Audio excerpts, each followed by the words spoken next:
வணக்கம் உறவுகளே, நான் உங்கள் மதுசூதன். இந்த பதிவு மிக மிக ஆழமான பதிவு, அனைவரும் பகிர வேண்டிய பதிவு. என்ன விஷயம் என்றா, 28 பிப்ரவரி 2026 ஈரான் மீது இஸ்ரேலும் அமெரிக்காவுடைய வான் படைக்கலங்களும் வந்து போய் அதிரடியாக தாக்கி அங்கே இருக்கிற உச்ச தலைவர் சுப்ரீம் லீடர் அல் கெமனியை கொண்டதற்கு பிறகு அடுத்த நாள் விடிந்தது. ஈரானில் பதற்றம் வந்ததோ, மத்திய கிழக்கில் பதற்றம் வந்ததோ, யாழ்ப்பாணத்தில் அத்தனை மோட்டார் சைக்கிள்களும் மோட்டார் வண்டிகளும் பெட்ரோல் நிலையங்களுக்கு முன்னால் வரிசையில் நின்றது. பல யூடியூபர் பல ஊடகங்கள் அது இதெல்லாம் போய் பட்டங்கள் எல்லாம் பிடித்து ஒரு பதற்ற நிலை மாறி வெளியிட்டு கொண்டிருந்தார்கள். பலர் நக்கல் நையாண்டி பண்ணினார்கள். ஈரானுக்கு கூட இது விஷயம் தெரியுமா, அங்கே கூட இவ்வளவு கியூவில் நிப்பினமா என்றெல்லாம் நக்கல் நையாண்டி பண்ணி, எப்படியும் யாழ்ப்பாணிகளுக்கு இதே பழக்கங்கள். எப்பவுமே எங்கேயாவது குண்டு படித்தால் என்னவா வந்தால் உடனே வண்டிகளை பிடித்து மோட்டார் சைக்கிள்கள் எடுத்து கொண்டு வந்து விடுவார்கள் என்று விமர்சனங்களை நக்கல் நையாண்டிகளையும் விட்டிருந்தார்கள். எங்களுடைய நண்பர்கள் நாமங்களும் அப்படித்தான். யாழ்ப்பாணிகளுக்குரிய தன்னிச்சயமான பழக்கமான இதுக்குள்ள வேற வேற வடுக்கள் இருக்கிறது என்ற பதிவுகளை ஏற்றியிருந்தோம். அந்த பின்னணியில இப்ப நாங்கள் ஆராய்வுக்குள்ளது நக்கல் நையாண்டி ஒரு புறம் இருக்கட்டும், யாழ்ப்பாணிகளுக்கு மட்டும் கியூஆரை கொண்டு வர முடியாதா? யாழ்ப்பாணத்தை விட்டு முருகண்டி கங்கால போனா ஒன்றுமே இல்லை, எல்லாம் வெறிச்சோடி போயிருக்கு. ஏன் பதுக்குறாங்க? என்னத்துக்கு இப்படி இருக்கிறாங்க? ஏன் இப்படி 3 நாளைக்கு 3 கோடி 30 கோடிக்குள்ள பெட்ரோலை வேண்டி இருக்கிறாங்க என்றெல்லாம் நக்கல் நையாண்டிகளை பார்த்திருப்பீர்கள். ஆனால் இந்த தமிழன், யாழ்ப்பாண தமிழன் எவ்வளவு உலக அரசியலில் வந்து ஒரு பெரும் தாக்கத்தை செலுத்தியிருக்கான், எவ்வளவு அனுமானித்திருக்கான் என்பதை இந்த பதிவுக்கால கொஞ்சம் நுணுக்கமாக மேலோட்டமாக பார்க்க போறோம். ஆமுறவுகளே, இன்றைக்கு மார்ச், நீங்கள் இலங்கையில் விடுகிற நேரத்தில் மார்ச் 10, 2026 இன்றைய கணிப்பின்படி உலக சந்தையில் வந்து ஒரு பீப்பா எண்ணெயினுடைய விலை இன்றைக்கு 4 வருஷத்துக்கு பிறகு முதல் முறையாக $100 விட அதிகரித்திருக்கிறது. $110 ஒரு பரல் மசகு எண்ணெய் விற்கப்படுகிறது. உச்சம் தொட்டிருக்கிறது. உலக நாடுகள் இன்றைக்கு பதறி அடிக்கின்றன. ஏனென்றா ஈரானினுடைய எண்ணெய் சுத்திகரிப்பு நிலங்களை அடித்து விட்டது இஸ்ரேல் தடால் புடாலாக.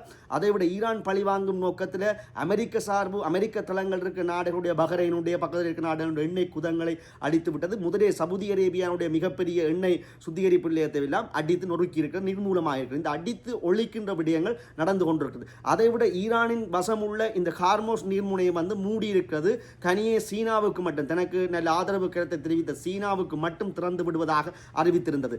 அதைவிட அமெரிக்க அதிபர் கொக்கரித்து விட்டார். டொனால்ட் ட்ரம்ப் சொன்னார், இந்த ஹார்மோஸ் நீர்முனையை வந்து நாங்கள் அதுக்கால் எல்லா நாடும் வந்து போகலாம் வரலாம், நாங்கள் படைக்கலங்களோடு பாதுகாப்பு அளிப்போம் என்றால் அங்கு ஒன்றும் இல்லை. போற 2-3 கப்பலை வந்து கடல் கண்ணி வடி வைத்து தகர்த்திருக்கிறார்கள் ஈரானியர்கள். எல்லா கம்பெனிகளும் ஓடிப்போய் அங்கே ஒதுங்கி எல்லா கப்பலும் நிற்குது. ஹார்மோஸ் நீருடையாக பெரும்பாலும் எல்லா நாடுகளுக்கும் வந்து கப்பல் விநியோகம் போகவில்லை, எண்ணெய் விநியோகம் போகவில்லை, எரிவாயு விநியோகம் போகவில்லை. பலத்த ஒரு உலகளாவிய ரீதியான எண்ணெய் விநியோகம் வந்து இன்றைக்கு பெரும் ஆபத்தை சந்தித்து நிற்கிறது. இதன் மத்தியில்தான் அமெரிக்க அதிபர் சொல்லியிருக்கிறார், எங்கள்கிட்ட எவ்வளவோ மில்லியன் கணக்கான அவசர கால நிலைமையில் நாங்கள் பயன்படுத்தக்கூடிய தேக்க பீப்பாக்கள் இருக்கிறது, அது எங்களுக்கு பயமில்லை என்று அவர் அறிக்கப்பட்டிருக்கிறார். அதாவது எங்கள் நாடு சேஃப்டி என்ற மாதிரி. இதுக்குள்ள இந்தியாவுக்கு ரஷ்யா வந்து வளமையை விட கூடுதலான எண்ணெயை கொடுக்கும் என்று ரஷ்யா சொல்லியிருக்கிறது, சீனா சொல்லியிருக்கிறது.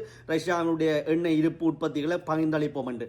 அந்த வகையில் இந்த ஈரானுடைய கட்டுப்பாட்டு பகுதியில் இருக்கிற ஹார்மோஸ் அந்த நீரிணை வந்து இறுக்கமாக மூடப்பட்டதாலும், இன்றைக்கு ஈரானில் இருக்கிற எண்ணெய் குதங்கள் தாக்கப்பட்டதாலும், ஈரான் பதிலுக்கு பதில் அங்கே பக்கத்தில் இருக்கிற நாடுகளுடைய எண்ணெய் குதங்களை தாக்கி நிர்மூலமாக்கிறதாலையும் எண்ணெயினுடைய கிராக்கி இன்றைக்கு அதிகரித்திருக்கிறது.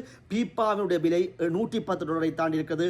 பொருளாதார வல்லுநர்களின் கணிப்பின்படி இது சமீப அற்ப காலங்களிலேயே $150 தாண்டும் என்று கருத்துரைத்திருக்கிறார்கள்.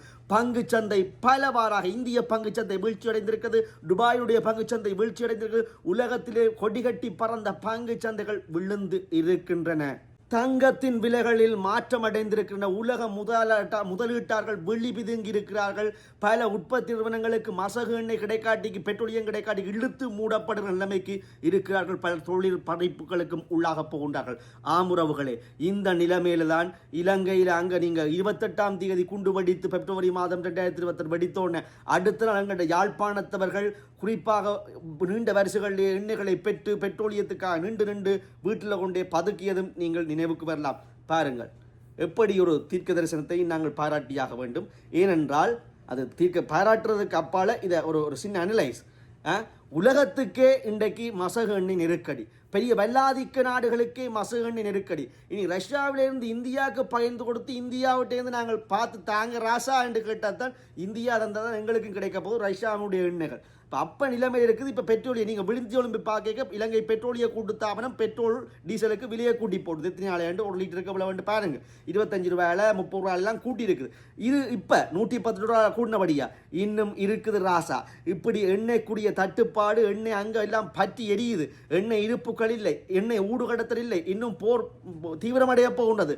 இந்த நிலைமையில இலங்கையில் வந்து பெட்ரோல் தட்டுப்பாடு ஏற்படக்கூடிய மிக காத்திரமான சாத்தியக்கூறு இருக்கு. ஏன்னா பல நாடுகளிலே இன்றைக்கு எண்ணெய்க்குரிய கேள்வி கிராக்கி அதிகரித்திருக்கிறது, பீப்பா எண்ணெயுடைய விலை அதிகரித்து செல்கிறது, இன்னும் அதிகரிக்க போன்றதாக எதிர்ப்பு கூறியிருக்கிறார்கள்.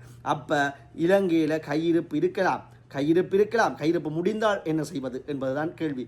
அந்த வகையில் இப்போவே நீங்கள் விடிய எழும்பேக்குள்ள எல்லா எண்ணெய்களுடைய விலைகளும் கூட்டப்பட்டிருக்கிறது, இன்னும் கூடும். இது யாழ்ப்பாணிகளை காலத்தை எதிர்வு கூறிய அல்லது அவர்களுடைய போரியலின் வாழ்வு சார்ந்த ஒரு எதிர்வு கூற அனுபவம், இரத்தத்திலே ஊர்ன அனுபவம். இது என்னடா எல்லாருமே நக்கல் நையாண்டி பண்ணினவர்கள், இது ஒரு யாழ்ப்பாணிகளினுடைய இரத்தத்திலே ஊர்ன பழக்கம். எங்கேயாவது குண்டு வடித்தா மத்திய இலக்கில் ஓடிப்போய் லைனில் நின்றுவாங்க இந்த பெட்ரோல் ஸ்டேஷன்லேண்டா. இப்போ விளங்குத அர்த்தம். காலத்தை எதிர்ப்பு கூறுதல். போராட்ட காலங்களிலே 30 வருடமாக இருந்து மண்ணெண்ணெய்க்கு வழி இல்லாமல் கியூவில் நின்று சங்கக்கடையில் கியூவில் நின்று மண்ணெண்ணெயை பெற்றவர்களுக்குத்தான் அந்த வழி தெரியும். ஒரு போத்தில் அல்லது ஒரு சின்ன காப்போத்தில் மண்ணெண்ணெய்க்காக கியூவில் நின்றவர்கள், வீட்டிலே படிப்பதற்காக அல்லது ஏதாவது ஒரு தேவைக்காக அல்லது ஒரு லேண்ட்மாஸ்டர் இயக்கிறதுக்காக, டிராக்டரை இயக்குவதற்காக அல்லது வந்து ரைக்கிற மிஷினை வந்து இயக்கிறதுக்கு மண்ணெண்ணெய் தேவை அல்லது பெட்ரோல் தேவை. அங்கே போராட்ட காலத்தில் பெட்ரோலில் ஓடின இன்ஜின்களை வந்து மண்ணெண்ணெய்க்கு பரிச்சயமாக்கி பழக்கி கண்டுபிடித்தவர்கள் இந்த யாழ்ப்பாணிகள் அல்லது வடக்கை சேர்ந்தவர்கள் என்று நாங்கள் எல்லாரும் தமிழர்கள் என்று நாங்கள் மார்தட்டி சொல்லலாம். அந்த வகையில் ஒரு இக்கட்டான இறுக்கமான பொருளாதார சூழ்நிலைக்குள்ள தள்ளப்பட்டு மூடிய பொருளாதாரத்துக்குள்ள பொருளாதார தடைக்குள்ள வாழ்ந்தவர்கள் தான் எங்களுடைய தமிழர்கள். அவர்களுக்கு தெரியும் என்ன நடக்கும், ஏது நடக்கும், எப்படி போகும் என்று.